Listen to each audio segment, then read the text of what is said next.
and good morning. Thank you so much for tuning in. My name is Gregson and welcome to Shifting Lanes. Today I am in the beautiful new Volvo XC60. We were generously given this car for a week to do a test drive and review by the folks over at Volvo, so thank you to them. I recently took this Volvo SUV family carrier to Maine, actually, for a family trip. So I thought now that I'm back would be an excellent time to give you my thoughts on this car and check out the good, the bad, and the ugly. Let's hit it.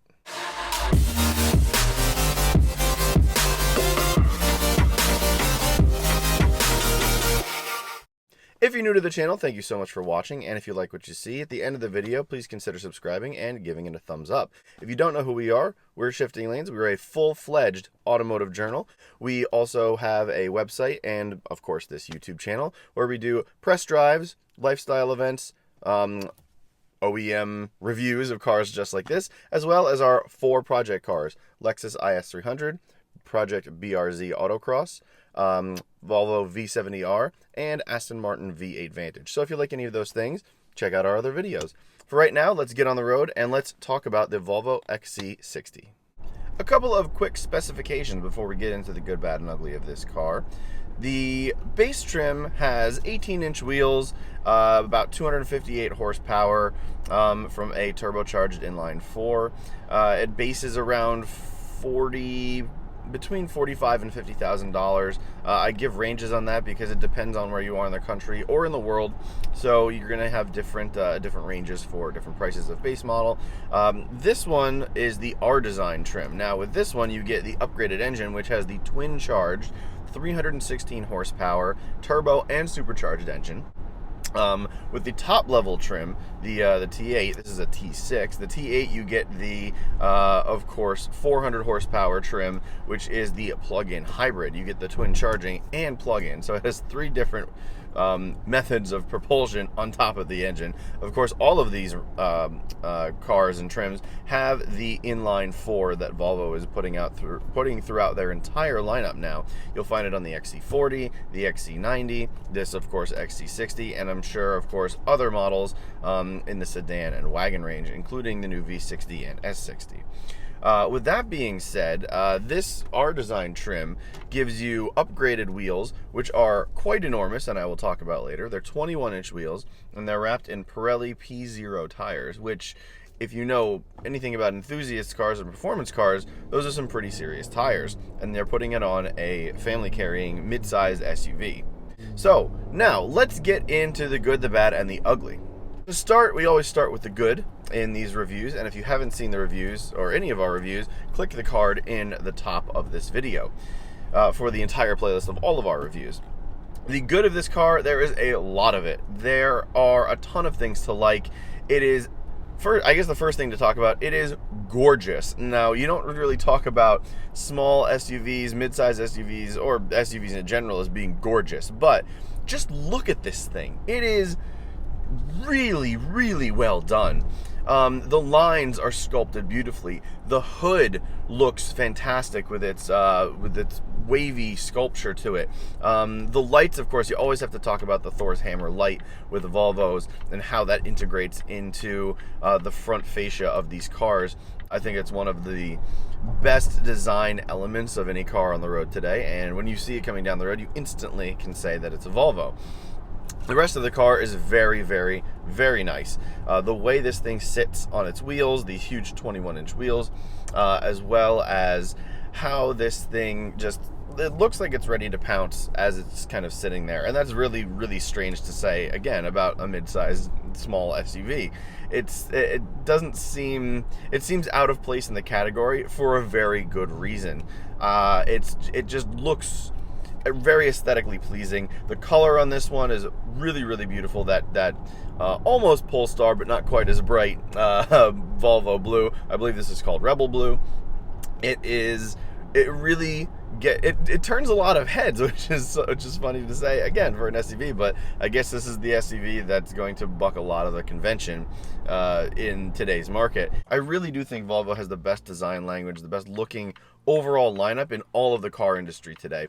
They just do a fantastic job of making cars and SUVs and everything look spectacular when you think they're going to be boring. I think they're better looking than any Mercedes on the road, any BMW on the road, any Audi on the road, short of the sports cars, of course. But I really think that that's the first good thing about this car, is how it looks.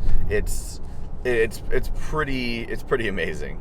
The second good thing about this car is ride quality. I'm shocked at how good the ride quality is in this car. We're going over some rough New Jersey roads, and yes, there's some camera stabilization going on, so you probably don't have a lot of the jitters that, you know, you normally see from a camera just being held. But even with 21-inch wheels, low-profile tires, this thing sits on 255 21-inch tires with, I believe, a 45-inch sidewall, and that's very small for an SUV as far as a tire is concerned in the sidewall department, and it feels great. It was an awesome cruiser on the highway. On back roads like this, it is it's a really smooth ride. Everything feels right where it should be, and to build on that point, this thing handles surprisingly well. I mean, I get it's a smaller SUV and it'll handle better than an XC90, but I mean, with the R-design trim, you're gonna get a better handling SUV than the other trims, just because of the upgraded wheels and tires. I believe there are upgraded shocks in this one, not like the Polestars. The Polestars get upgraded Öhlins dampers, but the ride is just fantastic. Again, I'm going over all of this pockmarked road, and it feels great. I love this, and the ride is sublime, which is a strange word to say with 21-inch wheels on a car, but it really is. This thing you could drive all day and not be uncomfortable whatsoever as far as the ride quality is concerned. For what this is, it's actually quite fun for an SUV. Of course, sports cars and all that will be more fun, but for an SUV, this thing is quite fun to huck around some turns. Another good about this car is this interior. It is, again, just like the exterior, gorgeous, well thought out, perfectly designed. Everything is where it should be, and it is just beautiful in almost every sense of the word. You get these R-design seats, which have leather and also, I believe, an Alcantara middle, but I don't believe that Volvo calls that. I believe it's nubuck. So it's sort of like an Alcantara, like a suede-y kind of material, but they're sportier. They're a bit deeper of a bucket, so you have a bit more, hold in the turns, which is very nice. You also get this great center console with Volvo's big, I think this is a 9-inch, it might be a 12, it's a 9 or a 12-inch, it might be a 12-inch in this model.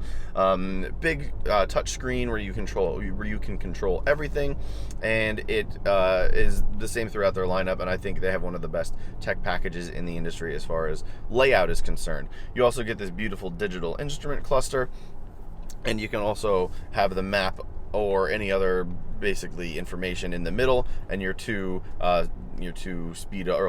and tachometer on each side, and it's just again well laid out. I mentioned this in my XC40 review, but the vents for the AC are very nice. They're well manicured. Bowers & Wilkins sound system sounds great. The silver trim piece carries throughout the entire front dashboard of the car and finishes on the driver's side, which I think is a nice touch. It very nicely ties everything together. The back seat has ample room. You could be well over 6 foot tall driving this car for several hours, and you won't be uncomfortable. And the trunk is quite good too. There's a lot of cargo space in here. We had all of our stuff for myself, my wife, and my son basically just packed in the back, filled to the brim, and put stuff in the back seat. We had enough for 4 days with a 9-month-old, which, if you have kids, you'll know is a lot of stuff. So this performed really well. The XC90 would have been a little bit better. Obviously that has more space, but this thing performed great. Tons of space. The interior is beautiful. This is a really nice place to be, and if you get this car, you will not be disappointed with how this thing is laid out. Another good of this car is the power. Again, I said at the beginning, 316 horsepower. I have a little bit of a gap here, so I'm just going to punch it.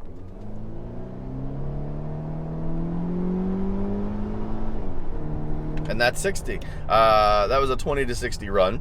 Very quick. 316 horsepower is more than enough to have this thing get up and go, and it just performs tremendously well in that respect. Along those lines, you get 21 MPG City and 27 MPG Highway. There's an eco mode, there is a comfort mode, there's an off-road mode, and there's a sport mode. Now, I wasn't even in the sport mode, which should have given me even better performance from that 20 to 60 run I just did. But in your other modes, you still have a lot of pickup. Back to the MPG, I saw, and I'm actually looking at it right now, I have 26 MPG, and that was about an 80-20 split of highway and city driving. But here's the thing, a lot of people are strange about electric cars because of range anxiety, and a lot of people are still strange about gas cars, fuel cars, because of range anxiety as well. This thing has an 18.5 gallon tank, which is pretty decently sized in this day and age. A Ford Focus has like a 12 or 13 or 14 gallon tank. I think the ST or RS is like a 12.7 gallon tank, which is crazy small. People wonder why they can only get 200 to 250 miles out of a tank. Well, because the tanks are smaller. Yeah, you get not as great SUVs and sports cars, or not as great MPGs in sportier cars because of higher power and all that. But people wonder why they're not getting a ton of mileage per tank. With this one, the trip to Maine from my house is around 370 miles. We got there on 3/4 of a tank, still had a quarter tank left, and on the range, it still said we had 90 miles of range. I think you can get this thing over 500 miles in one tank if you do between 70 and 75 with no stops. Another good, you can get really good gas mileage, it's spot on for what they said, and you can go a very long distance, great for road trips. Let's talk about some of the bad of this car, which, there really isn't a ton. The bad of this car, it's similar to the XC90 in a couple of ways, but first I want to start with the seats. I think the seats are quite comfortable. My wife, who actually drove this car as well, she did not like the seats in the same way that I do. The seats are not that supportive for very, very long distances, and that's specifically for this R-design trim. You get these deeper buckets, as I said, with the nubuck material and the leather. In the inscription or the momentum, you're going to get full leather, and the seats are not as deeply bucketed. I thought that the seats were quite adequate, and I think on the long trip, my back didn't hurt. You have lumbar support on the side if you really need it, but I found them to be quite comfortable. My wife did not, so it probably will vary from person to person. So I guess you can say that that's a bad of this car. The seats aren't for everybody in the R-design trim specifically. Another bad of this car is I found, again, the center console gets very, very hot to the touch. Now, I mentioned this in the XC90 review, but a lot of people were saying, they kind of noticed it. They didn't really notice it. I put it to, if it stays too hot too long, it might overheat and you may need to replace it. I don't know if that's a thing that would happen in these cars. It might. It's something to think about. But again, same thing that happened in the XC90 has happened here. The very large 9 or 12 inch touchscreen it's very hot to the touch when it's left on for periods of time longer than 20-30 minutes.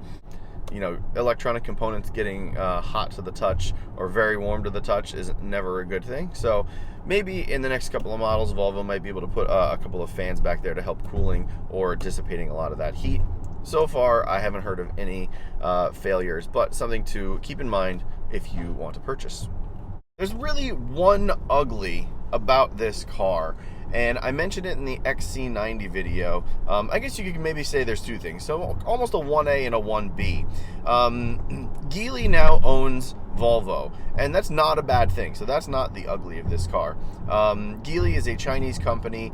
They bought Volvo. They also now own Lotus, and they're revamping Lotus, but they bought Volvo, and they basically said, here's a ton of money, go do what you do as Volvo, and just just keep doing what you're doing.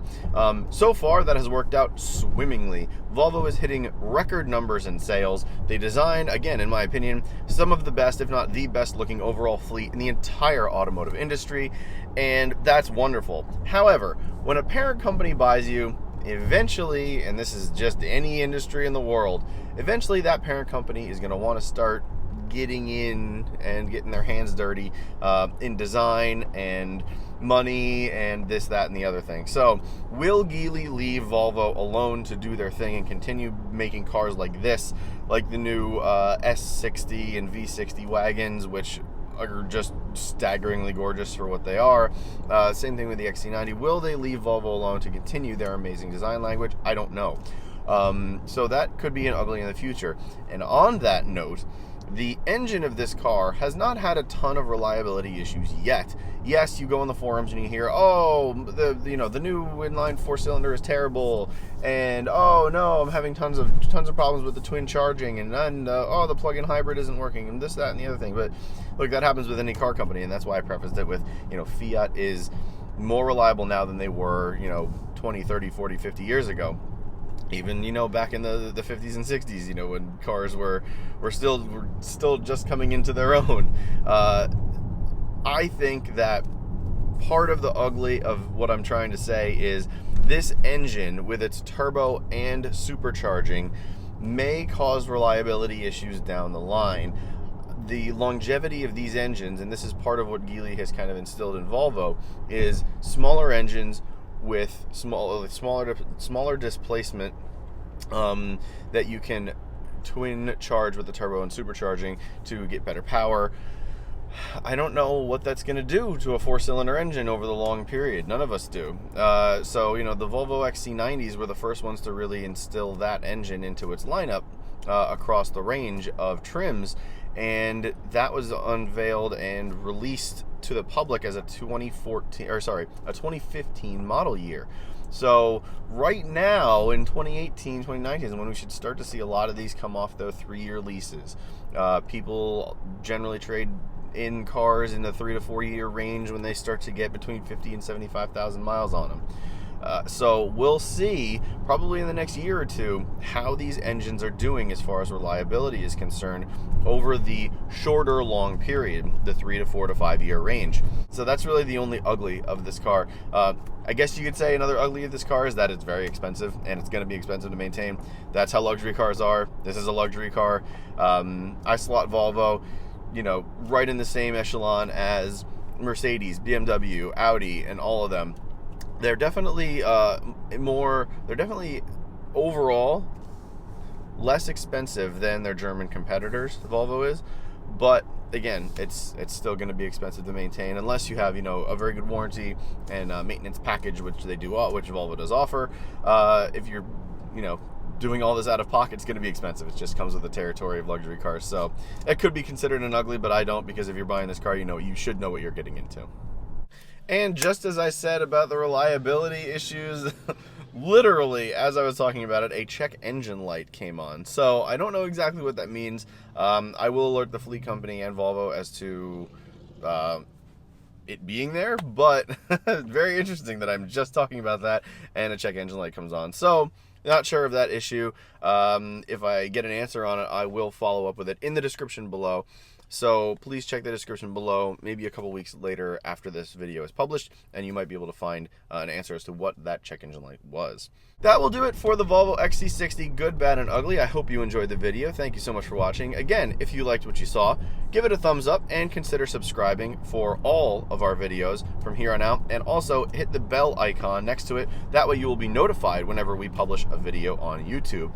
Also, if you want to check out our social media, you can follow us at Shifting Lanes on Facebook, Twitter, and Instagram, and you can check us out on DriveTribe or shiftinglanes.com. So I'm about to pull into work. Thank you so much for watching, and I hope you liked the video, and check out our other videos, which are probably right around me. Again, thank you so much for watching. My name is Gregson, and I will catch you next time.